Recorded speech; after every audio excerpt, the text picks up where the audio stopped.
अस्सलाम वालेकुम, मेरा नाम डॉक्टर रवैस अनवर है और फर्स्ट ईयर बायोलॉजी के अंदर ये ज़ूलॉजी का 2013 का पेपर है।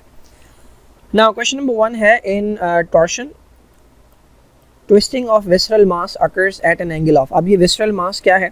तो फाइलम मॉलस्का जो है हमारे पास जितने भी मॉलस्क होते हैं उनके पास एक कॉमन फीचर जो है वो ये होता है कि उनके पास एक अदद मास होता है, एक अदद उभार जिसे कहते हैं, वो कहलाता है विसरल मास। फॉर एग्जांपल जब हम स्नेल बनाते हैं तो स्नेल के अंदर ये जो गोल सा स्ट्रक्चर आपको नज़र आता है ऊपर, ठीक है, ये विसरल मास होता है,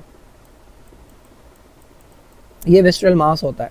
इसके अंदर सारे विसरा होते हैं। विसरा कहते हैं इंटरनल ऑर्गन्स को, तो डाइजेस्टिव सिस्टम है या रिस्पिरेटरी सिस्टम है या इसके अंदर एक्सक्रीटरी सिस्टम है, वो सब का सब इसी के अंदर मौजूद होता है। अच्छा, अब जो पहली क्लास होती है जिन्हें हम कहते हैं गैस्ट्रोपोडा, उसके मेंबर्स जो है ना, उनके अंदर एक फ़ीचर होता है कि ये जो विसरल मास है ना, ये ट्विस्ट करता है, ये घूमता है।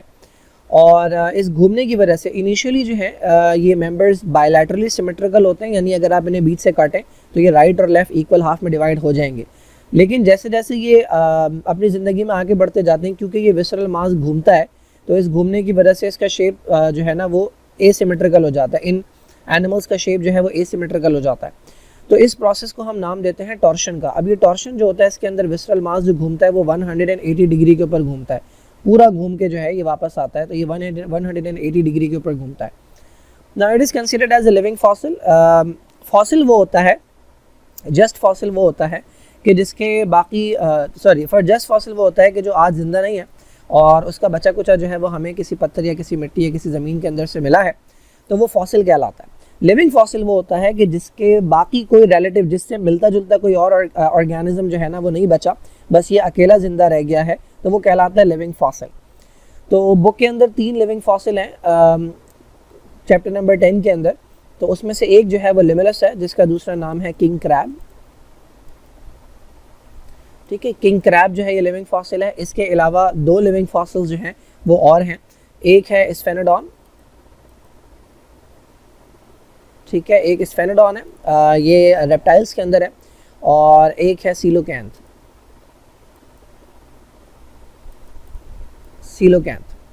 ये 3 लिविंग फॉसिल है जिनके नाम आपने याद रखने हैं। बेलेनोग्लॉसस एग्जाम्पल है हमारे पास किसकी, ये पहले भी आ चुका है। ये यहाँ पर गलत मार्क हुआ है, ये सेफेलोकॉर्डेटा की एग्जाम्पल नहीं है, बल्कि ये हेमिकॉर्डेटा की एग्जाम्पल है। हेमिकॉर्डेट्स वो होते हैं जिनके अंदर कुछ कैरेक्टर्स जो हैं वो कॉर्डेट्स वाले आपको मिलते हैं। हेमिकॉर्डेट का मतलब हाफ कॉर्डेट कहलाते हैं ये। तो इसकी एग्जाम्पल के अंदर आता है बेलेनोग्लॉसस। सेफेलोकॉर्डेटा की एग्जाम्पल के अंदर आता है एम्फिऑक्सिस।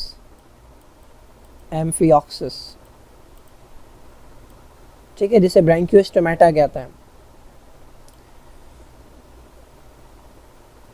ऑलराइट, बाकी यूरोकॉर्डेटा के अंदर जो है वो एसिडिया आता है, इन्हें ट्यूनिकेट्स भी कहते हैं, इसके अंदर एसिडिया आता है ना। मायोग्लोबिन इज फाउंड इन, ये भी गलत लगा हुआ है, ब्लड इसका आंसर नहीं है। मायोग्लोबिन जो है वो मसल्स के अंदर पाया जाता है। हीमोग्लोबिन जो है वो हीमोग्लोबिन जो है वो ब्लड में होता है, जबकि मायोग्लोबिन मसल्स के अंदर होता है।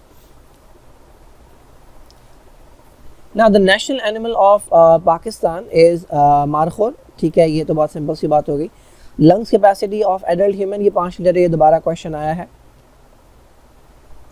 ना the locomotory organs of class starfish. ठीक है, स्टारफिश के अंदर जो लोकोमोटरी ऑर्गन्स होते हैं वो कहलाते हैं ट्यूब फीट। ये बलून की तरह का स्ट्रक्चर होता है एक, ठीक है, ये भरा हुआ होता है पानी से और ये स्ट्रेच होता है और ये लोकोमोशन के भी काम आता है, ये रेस्पिरेशन के भी काम आता है।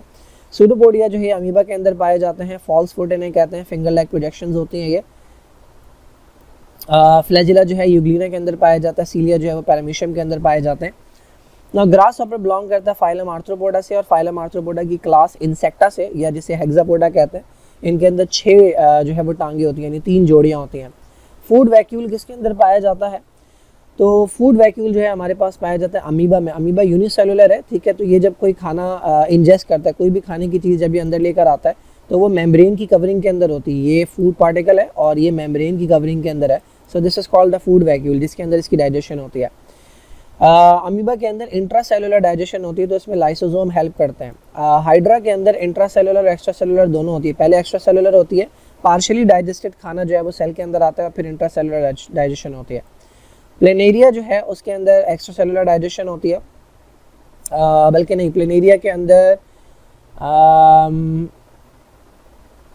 सही से याद नहीं आ रहा मुझे, I think extra cellular digestion होती है और डाइजेशन के बाद जो है वो फूड पार्टिकल्स जो एब्जॉर्ब होते हैं। बाकी कॉकरोच के अंदर एक्स्ट्रा सेलुलर डाइजेशन होती है। Now the largest organ of the human body, यहाँ पे ऑर्गन नहीं होगा, लार्जेस्ट जो है वो होगा ग्लैंड होगा।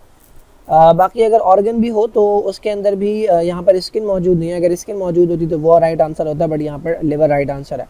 Electric organs are present in torpedo, जो है इनके अंदर इलेक्ट्रिक ऑर्गन्स मौजूद होते हैं। करंट जो है इनके अंदर प्रोड्यूस होता है। ये कॉन्ट्रैक्ट थाइस से बिलोंग करती है, जिसके अंदर शार्क्स आती हैं, रेज आती हैं, स्केट्स आती हैं। तो टॉर्पीडो जो है ये एक रे है।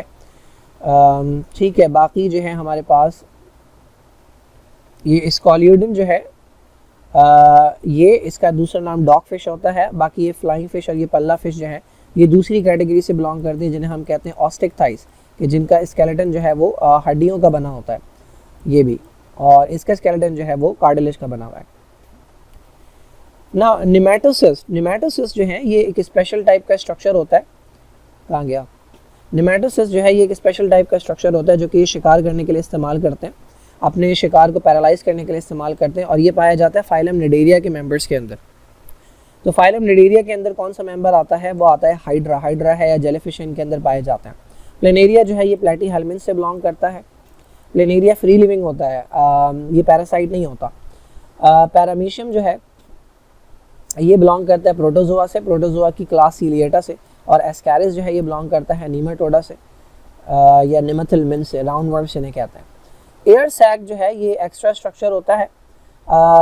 एयर सैक जो है वो पाया जाता है बर्ड्स के अंदर, और ये हवा से भरा हुआ होता है, सप्लाई करता है ऑक्सीजन रिच एयर, क्योंकि ये बर्ड जो हैं ये हाई एल्टीट्यूड के ऊपर जो है फ्लाई करते हैं, वहाँ पर ऑक्सीजन की कमी होती है। तो इन एयर सैक्स के अंदर जो हवा होती है वो ऑक्सीजन रिच होती है। अच्छा, एयर ब्लैडर की अगर बात करते हैं तो एयर ब्लैडर जो है ना वो फिशेस के अंदर पाया जाता है। ये एक एक्स्ट्रा स्ट्रक्चर होता है जो कि इन्हें बायोएंसी प्रोवाइड करता है, फ्लोट करने में हेल्प करता है और स्विमिंग के अंदर हेल्प करता है। प्रोटीन पार्ट होलो एंजाइम का एपो एंजाइम होता है, पहले भी आ चुका है। लो कॉन्सेंट्रेशन के अंदर ना एंटीबॉडीज़ नहीं है, एंटीबायोटिक हैं जो कि लो कॉन्सेंट्रेशन के अंदर माइक्रो ऑर्गेनिजम्स की ग्रोथ को रोकती हैं।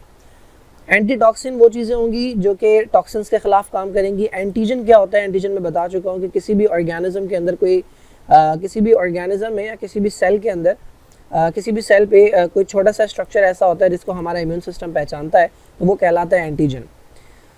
ना phylum Porifera is included in Parazoa. Parazoa मैंने बताया था कि ये वो एनिमल्स होते हैं कि जिनके अंदर सेल्स तो बहुत सारे होते हैं लेकिन वो मिलकर टिश्यू नहीं बनाते, तो वो पैराजोआ कहलाते हैं। बाकी प्रोटोजोआ वो हैं जो कि यूनिसेलुलर हैं, ये एनिमल्स नहीं है, ये एनिमल लाइक हैं।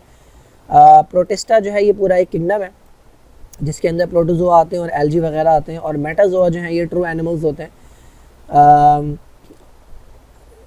यू मेटाजोआ की अगर आप बात करें तो यू मेटाजोआ वो होते हैं कि जिनके अंदर सेल्स मिलकर टिश्यू बनाते हैं। बाकी मेटाजोआ जस्ट एनिमल्स को कहते हैं।